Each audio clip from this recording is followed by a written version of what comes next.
जो बात करना चाहता हूं आपसे सैयद जवाद साहब, ये जो हमला हुआ है उस पर तो आप रोशनी डालिए, लेकिन दो चीजें बड़ी इंपॉर्टेंट है। एक तो जो ब्रिक्स में ब्रिक्स की जो मीटिंग हुई और ब्रिक्स में मीटिंग के दौरान रजब तैयब अर्दगान वो इस मीटिंग में मौजूद थे और इसी दौरान टर्की पे अटैक होता है, इसी दौरान।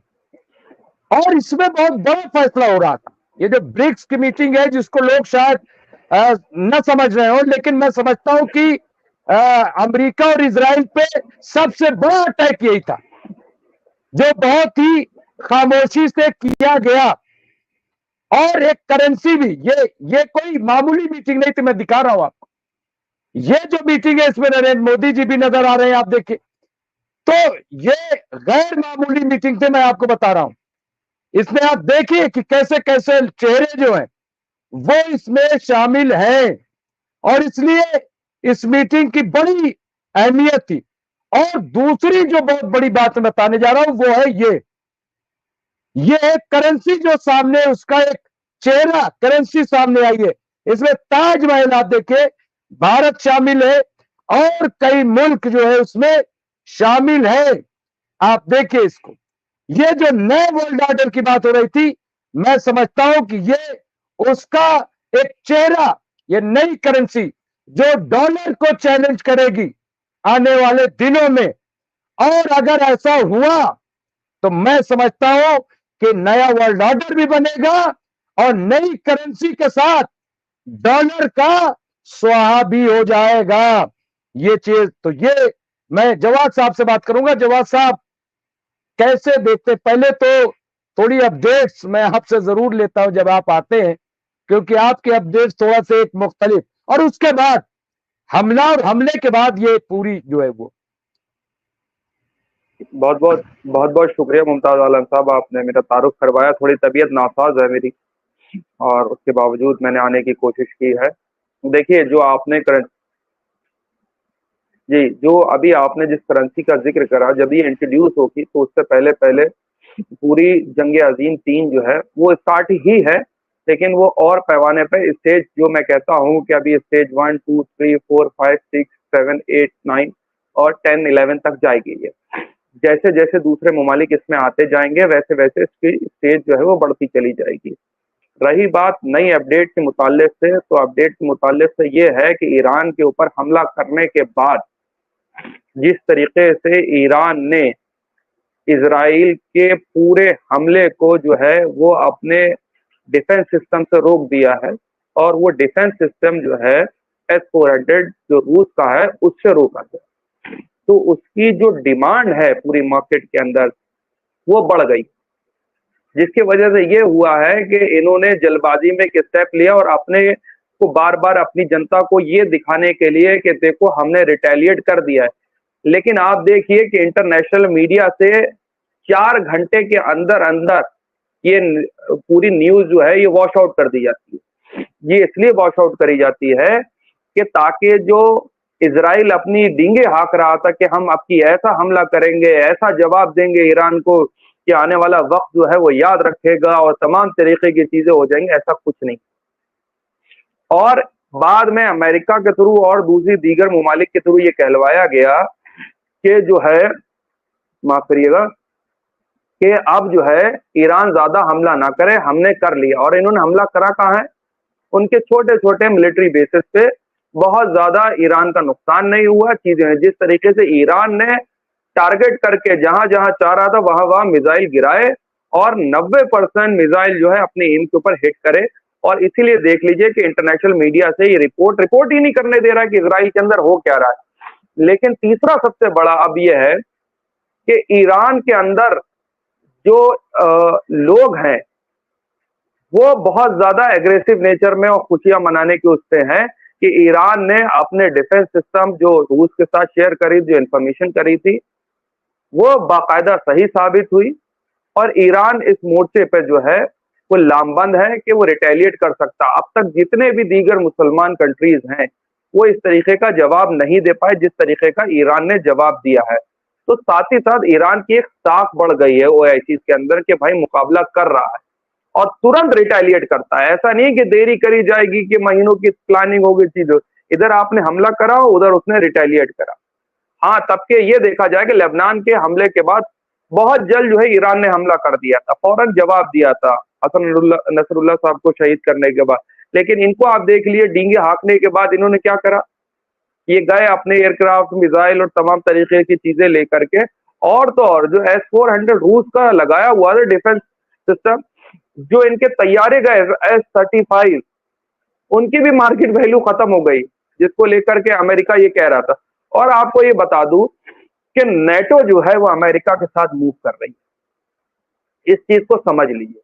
इलेक्शन के बाद, अमेरिका में इलेक्शन के बाद एक बड़ा हमला होना तय है, और ये सब जानते भी हैं कि अगर अमेरिका में इलेक्शन हो जाए, सरकार चाहे किसी की भी बने, ये जो नई करेंसी जो ब्रिक्स है, और आपको ब्रिक्स के अंदर बता दूं सारी कंट्रीज गई थी, और एक हिस्सा जो है वो भी गया था जो बिल्कुल इजराइल के विरुद्ध है। नाम मेरा कहने की जरूरत नहीं, पुतिन से मिल करके भी आए, कुछ मीडिया खबरों ने उसको छापने की कोशिश भी की, खामोशी के साथ जो है वो मिल करके आया गया।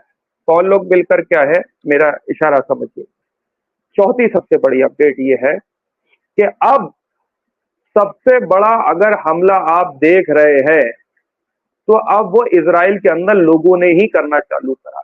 अभी एक जो इंसिडेंट हुआ है वो बड़ा हैरतकुन जो है वो वाकया है।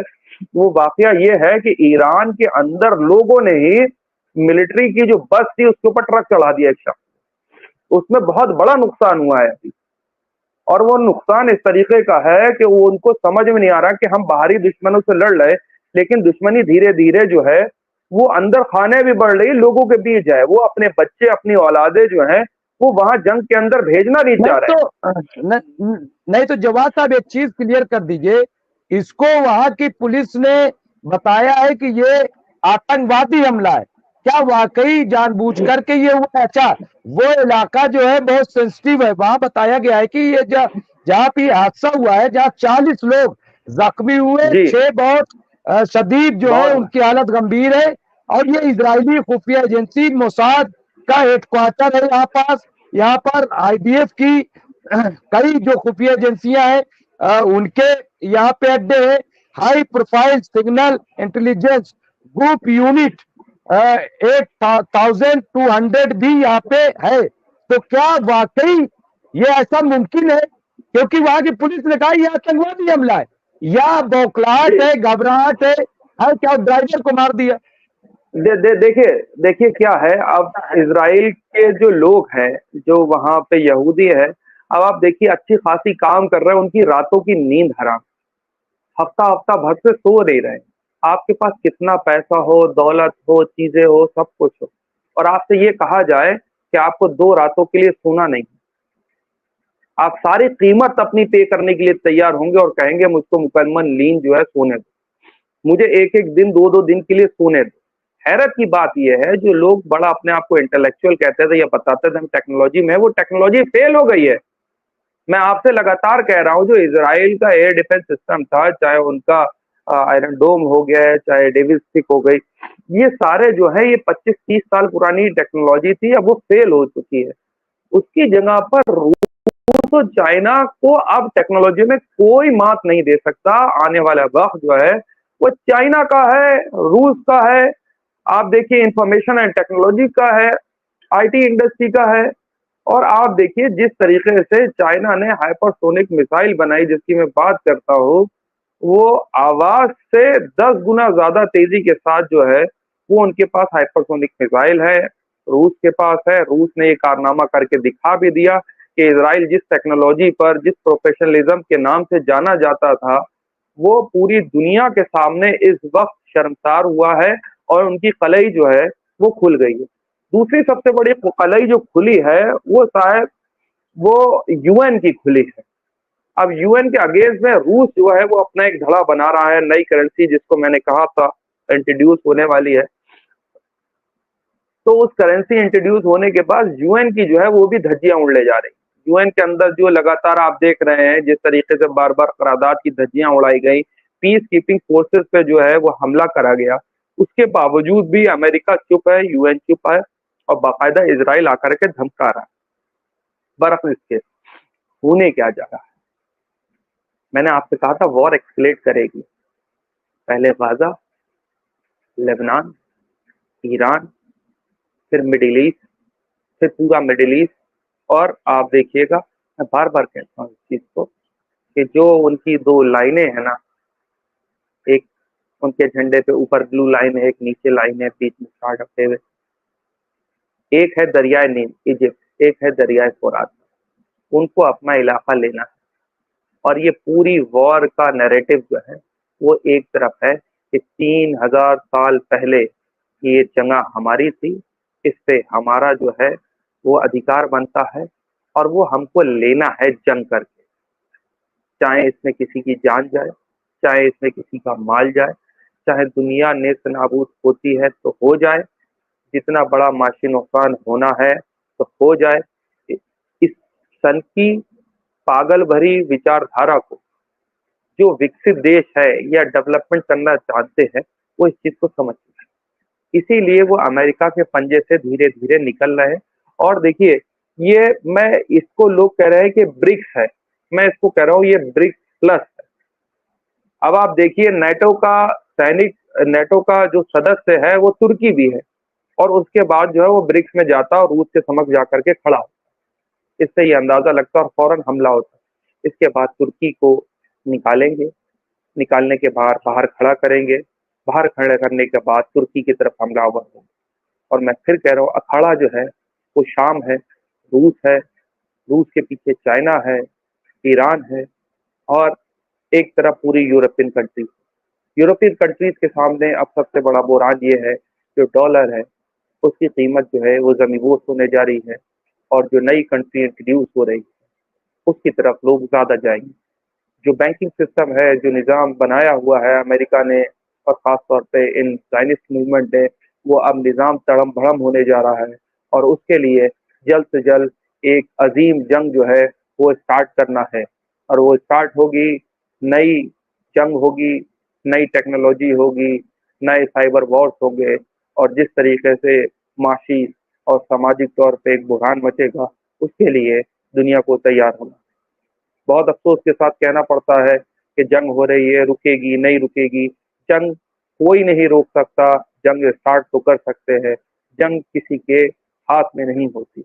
जंग अपने वक्त और वक्तन जो है वो अपने आप रुकती है, अपने आप शांत होती है, उसको कोई शांत नहीं कर सकता। और जी ये साहब। मुझे लग रहा है कि ये जो आप कह रहे हैं कि जंग नहीं रुकेगी और जंग जारी रहेगी, और ये देखिए, सवाल ये है कि इसमें जिस तरह से लोग जवाद साहब ईरान के साथ खड़े हुए हैं, सऊदी अरब ने मजम्मत की, मलेशिया ने मजम्मत की, पाकिस्तान ने की, और कई बड़े मुल्कों ने जिस तरह से इजराइल को, ये क्या आपको नहीं लग रहा है कि पहली बार इस तरह से मजम्मत की गई कि ईरान पे हमला क्यों किया गया? कैसे इसको देखते हैं? क्या क्या आने वाले दिनों में इजराइल के खिलाफ कोई महाज तैयार होगा? हालांकि लोग ऐसा भी यकीन नहीं हो रहा है। नहीं, देखिए, इजराइल ये चाहता है जल्द से जल्द इलेक्शन हो और जल्द से जल्द अमेरिका पहुंचे। बगैर अमेरिका के, बगैर नेटो के इजराइल कुछ नहीं। उसको पता है ईरान 2 मिनट में जो है खेल तमाम कर सकता है, उसका वो जानता है। और ये भी लोग जानते हैं कि ईरान के पास भी अब वो टेक्नोलॉजी, वो वेपन, वो सारी चीजें आ गए हैं जिससे ईरान का मुकाबला हो सकता है। और ये मुकाबला, ये टेस्ट करके जो है वो देख लिया इजराइल ने। क्या कहा इसके बाद इजरायली डिफेंस मिनिस्टर ने, और इजराइल के जो उनके वो है chief of the army staff, कि हमने अपना बदला ले लिया है, और अब ये है कि ईरान अब इस जंग को आगे मजीद और ना बढ़ाए। उन्होंने देख लिया कि जो उनके पास टेक्नोलॉजी है, जो इन्होंने टारगेट करे थे, जो इन्होंने टारगेट पे एम्स लिए थे, वो तो ईरानी एयर डिफेंस सिस्टम ने, जो रूसी है जिसको मैं कहता हूँ S-400 के आसपास, वो तो उसने तो खेल ही पूरा जो है वो बिगाड़ दिया इनका। इस तरीके का एयर डिफेंस सिस्टम, और उसकी मार्केट के अंदर वैल्यू बढ़ गई। रूस इस बारे में विजय हुआ, रूस ने तो दिखा दिया है, उधर ट्वीट के अंदर भी दिखा दिया, उधर दोनों है। असल में क्या है, रूस जो है अमेरिका की और ये यूरोप की इस पूरी वॉर को जानता है, उससे झेला हुआ है। वो जानता है इनकी कमियां कहाँ पे हैं, इनकी पावर कहाँ पर है, कहाँ इनको जो है इकोनॉमिक तौर पे जो है वो चोट दी जा सकती है, कहाँ इनको वॉर में हराया जा सकता है। तो ये सारा चीजें रूस जानती है। आप ये समझ लीजिए ईरान की डिप्लोमेसी को आप आफरीन जाइए, क्या बेहतरीन तरीके से वो अभी लड़ रहा है प्रॉक्सीज के थ्रू। सोचिए कितनी लंबी ईरान की प्लानिंग रही होगी कि प्रॉक्सीज के थ्रू जो है वो इसराइल को उन्होंने फंसाया। उन्होंने हश्र देख लिया था और ईरान के पास अपनी हिस्ट्री से जो है सबक सीखने के लिए बहुत कुछ था। उन्होंने अपनी तारीख से कुछ सीखा और उन्होंने प्रॉक्सीज के थ्रू जो है वो इसराइल को रोका और फंसाया। आप देखिए हसन नसरुल्लाह साहब हिजबुल्लाह को लेबनान के अंदर पूरा एक तरीके से खड़ा करना, चीजें करना, उसके बाद हूतीस को एक तरीके से तैयार करना, उसके बाद आप देखिए कि पूरा जो है एक मूवमेंट खड़ा करना, फलस्तीन के अंदर मूवमेंट खड़ा करना, शाम के अंदर करना, ये सारी प्रॉक्सीज तमाम तरीके की चीजें ये ईरान ने कह रखी, कोई जवाब दे। और खुद ईरान ने अपने आप को जब तक इनको हिलगाए रखा और तब तक ईरान ने अपने आप को टेक्नोलॉजी के तौर पे बहुत, जितने भी और भी ओआईसी जो है मेंबर हैं उनमें सबसे ज्यादा ईरान ने इस वक्त टेक्नोलॉजी में जो है उन्होंने अपने आप को इम्प्रूव करा, चाहे वो रूस से हो चाहे चाइना के साथ होगा।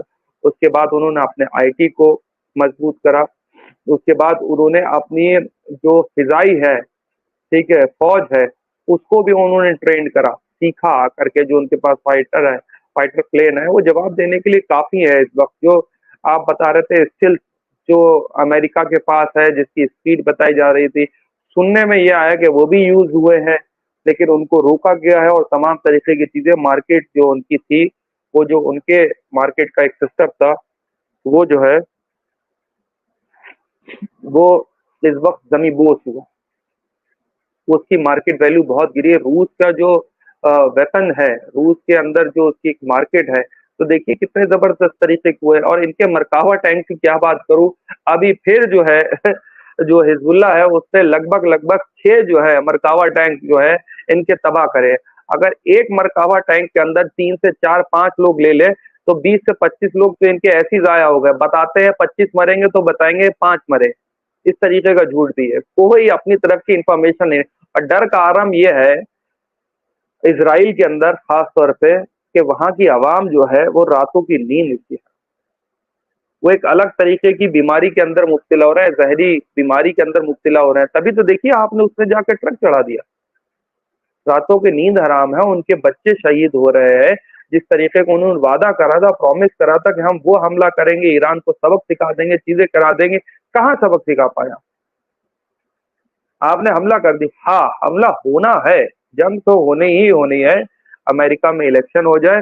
और मुझे उम्मीद यह है कि इस बार अमेरिका के अंदर भी जो है अंदरूनी खाले, चाहे डोनाल्ड ट्रंप के पक्ष में आए या कमला हैरिस के पक्ष में आए, इस बार होना बहुत जबरदस्त है। अमेरिका के अंदर हो सकता मेरी प्रेडिक्शन गलत हो, अमेरिका के अंदर अब जो है वो एक टूट होने जा रही है। वो टूट ऐसी है कि अमेरिका जो है वो इस चीज को महसूस कर रहा है कि वहां पे पॉलिटिकल वीकनेस बहुत ज्यादा आई।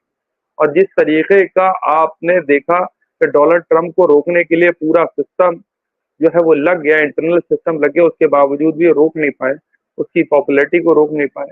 वो आएगा, उसके बाद जो है आपको पता है कि सबसे ज्यादा वो सपोर्टर जो रहा है वो इसराइल का रहा है। और जिस तरीके से डोनाल्ड ट्रंप सपोर्ट करता है इसराइल को, मुझे लगता है एक तरीके का फ्री हैंड मिलेगा और गो हेड होगा। और उसके बाद पूरी नेटो के अंदर कुछ एक ममालिक है जो साथ नहीं देगी, जैसे मैंने कहा तुर्की नहीं देगा और 1-2 कंट्रीज और हैं जो हो सकता साथ ना दे, तुर्की को तो निकाल करके बाहर करेंगे। उसके बाद जो है एकदम से सब हमलावर होंगे।